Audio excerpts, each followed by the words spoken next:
A few years ago, I asked you all, what feature does Splatoon 3 need the most? And today, we're back asking that question for Splatoon 4. This is what you guys had to say. Be sure to subscribe if you want me to ask you more things about Splatoon 4, and let's get started. The top voted submission by a quite large margin is, to no one's surprise, improved map design. Bring back some great maps and revamp some ones that have potential. Maybe have new features implemented into them, for example, story mode features such as gushers, etc., and possibly the tactical rework we came up with. If you're unsure what that tactical rework is, then check out this video. Anyway, I think it should be pretty obvious that the map design was going to be the main pick. I did a video on it a while back and it kind of blew up, so I'm really happy to see that people really are going to care about the sentiment, and I hope it's gone far enough for the devs to really listen and change up the design for the next game. I think Splatoon 2 and 3's map design both failed pretty heavily, but Splatoon 3's failed in a lot more obvious of a manner. Personally, what I want to see is, one, every stage should have some kind of unique gimmick. They did this at the end of Splatoon 3 and for most of Splatoon 1 stages, and it's something that kind of got dropped throughout Splatoon 2 for no reason in my eyes. Like the post says, a few more story mode features would work, and if they wouldn't work in the base layouts, then definitely have them in challenges more frequently. But finally, and most importantly, the maps need to feel open, like you can actually move around on them. And I would especially like it if the maps were different based off the mode you were playing on. What if we designed a mode for Tower and Rainmaker, or for Zones and Clams? You could probably make it a lot better. Everything could be there for Turf War, obviously. There's a lot of different ways they can make the map design better, but at the end of the day, we've already seen these better stages. Beta Scorch is still right there, and I hope this time they take that design idea they had there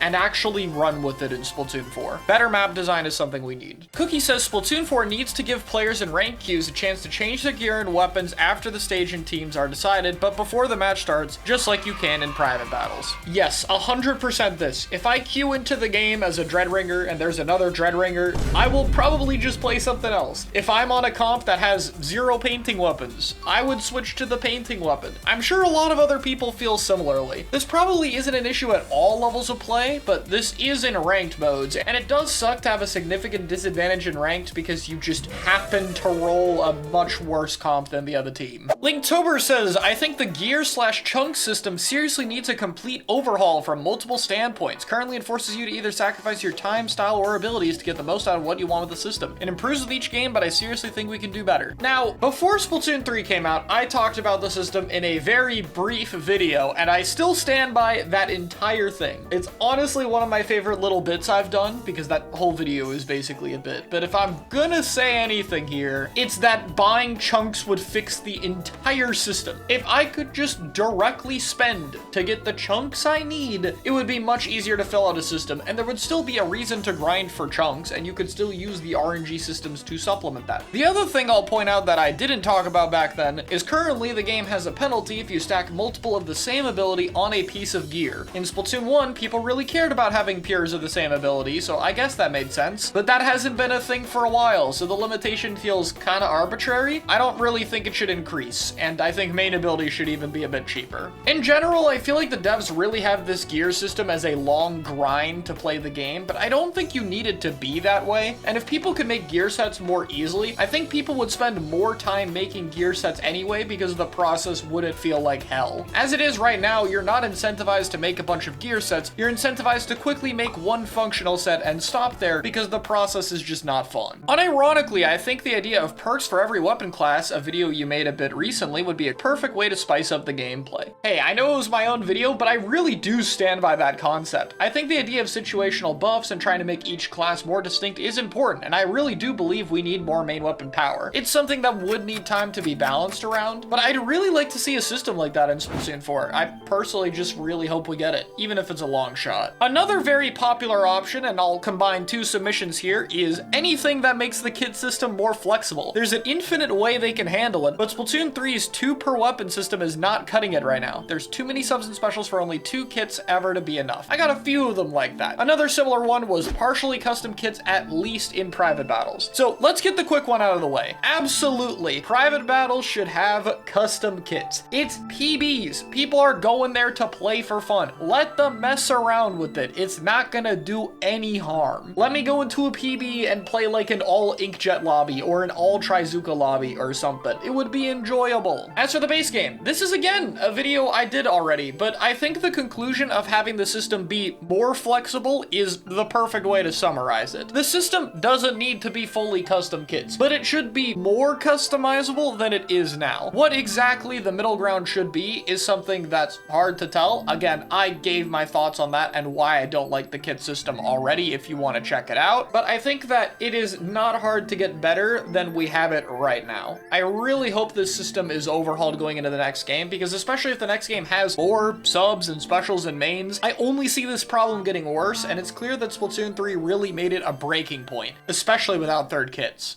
Lewis says, I personally believe that Splatoon 4 would benefit from having a true 4-team mode. Whether that means 2, 3, or 4 players per team, I think that all 4 teams playing against each other, having the terrain designed around it would be interesting. It shouldn't replace the current 4v4 format, but available to play at all times unlike Tricolor. I agree. I think you would probably have to do teams of 3 if Splatoon 4 is running at a very high quality, but 4 teams for Splatoon 4 makes a lot of sense. I think that Tricolor, while a cool idea, was still 2 teams that were kind of on the same team against another team, and that didn't really work out. I think if you want to balance it, you really have to have it just be completely different teams. I think the main struggle for this, though, would probably be having 4 ink colors that work distinctly from each other. Really would have to make sure the accessibility settings work on this one, and the current accessibility settings aren't great for this game, so I'm not too hopeful. Lunatic says more non-ranked modes would be nice. Now, in terms of what feature I would pick as the most essential one, this would be it. Obviously, maps are important, but I consider that more a rework of an existing feature. In terms of a brand new feature, some kind of either new ranked or preferably new non-ranked mode, because I did get submissions for both. The fact that we didn't get any of these for Splatoon 3 really stings, and I think it's very important because new modes are a great way to shake up gameplay, especially if it's done well. Rainmaker feels very different to Splat Zones, regardless of how you might feel about the quality of each of those modes. So I think Splatoon 4 definitely can't wait to get another one. Alright, I said that this should be one feature, but I'm going to make an extremely rare exception to talk about 2 submissions. The first one is a more consistent update cycle. In my opinion, I would like updates on a similar scale to what we had, but every 2 months instead of 3. If they're gonna keep the current 3-month cycle, then there need to be more weapon kits or whatever their equivalent is. That might be a bit of a big ask, but I think that the update cycle being a little bit more consistent would work. Splatoon 2's was spread too thin. It was every week, but the content was really minimal, so it didn't generate as much hype. Splatoon 3, I think, did do that, but its updates were spread a bit too far apart for it. I think that a 2-month cycle with around similar content as to what we got, maybe shaved in some areas, would be more acceptable, but that's just what I think. Another feature that got talked about is a custom